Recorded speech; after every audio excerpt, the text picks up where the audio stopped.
When first overall pick Austin Matthews bursted onto the scene with 4 goals in his NHL debut, he was on pace for 328 goals over an 82-game season. You couldn't even achieve that on rookie level in NHL 17 on PS4. But recently, a 13-game goal drought has brought the Leafs rookie back to planet Earth. Tony, the Wolves are coming off an ugly 7-2 loss in the Sioux on Wednesday, where they gave up a whopping 54 shots on goal. Tonight, they look to fend off another northern rival as the Battalion are in town, and that's a team who's chasing the Wolves for the final playoff spot in the Eastern Conference.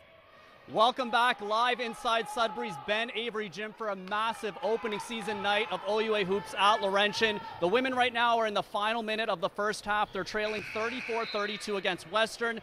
Now, it's not your typical lead up for the men, as they have 5 players that were suspended for a hazing incident stemming from September. 2 are back tonight in David Aroma-Laren and Theo Thomas. With that in mind, we bring in the head coach of the Laurentian men, Sean Swords. Sean, what's the overall morale right now with the team?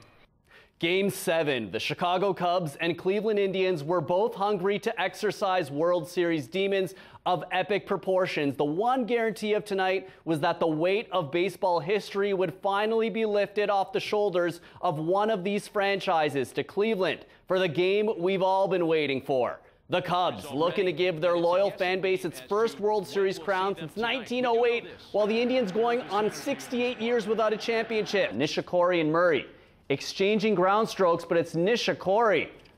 Sizzler down the line.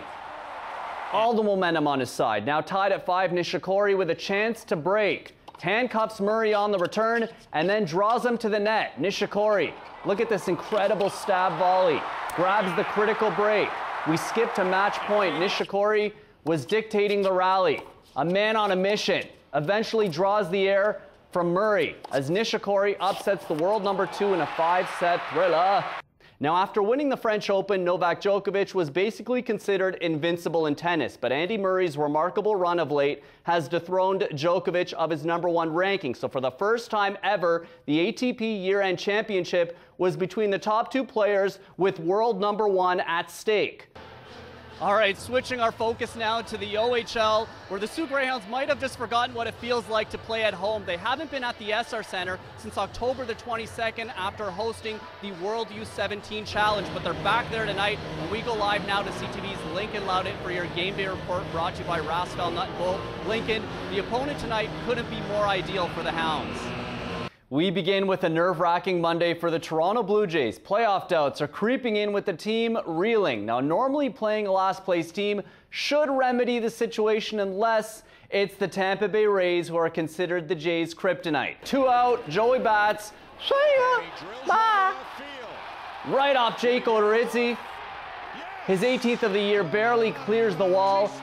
Rizzo showing nerves of steel in his next step bat with this single off the great Andrew Miller. The Cubs in complete control, but strap yourselves in, folks. Bottom 8, Cubs closer Aroldis Chapman, pitching for the 3rd consecutive game, gives up an RBI double to Brandon Guyer. Cleveland creeps within 2 runs, setting the stage for ex-Blue Jay, Rajay Davis. The next 2-2. Davis to left and will hit! It's gone! Santa Maria! This type of luck only happens to the Chicago Cubs. What's a little extra innings, right? I mean, they've already waited 108 years. Tied at 6. 10th inning, Ben Zobrist slaps a double down the line. Pinch runner Albert Almora Jr. plates the go-ahead run. The Cubs go in front 7-6. They refuse to let the drought live on. Then they tack on a little insurance courtesy of Miguel Montero. Could this be the final dagger? Cleveland would score a run in the bottom of the 10th, but they still trail 8-7. Pinch hitter Michael Martinez, the last hope for the Cleve. This is going to be a tough play. The Cubs win the World Series! Brian makes the play!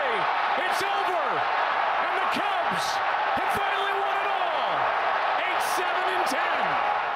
108 years of baseball misery finally washed away, and it couldn't have happened in more dramatic fashion.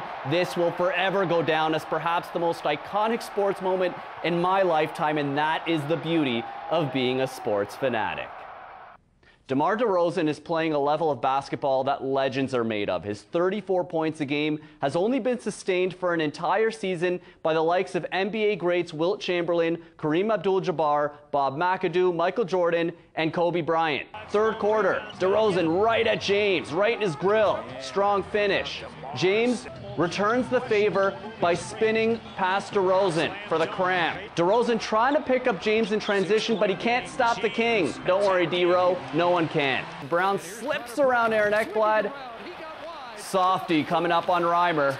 Rogers with the slingshot downfield. Adams, terrific grab. That's good for 50 more yards. Rogers and Adams torching the Eagles secondary.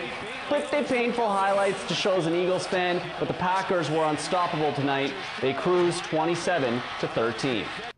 To Major League Soccer, where Toronto FC was once the laughingstock of the league, but they've done a complete 180 and we're on the cusp tonight of reaching the MLS Cup final.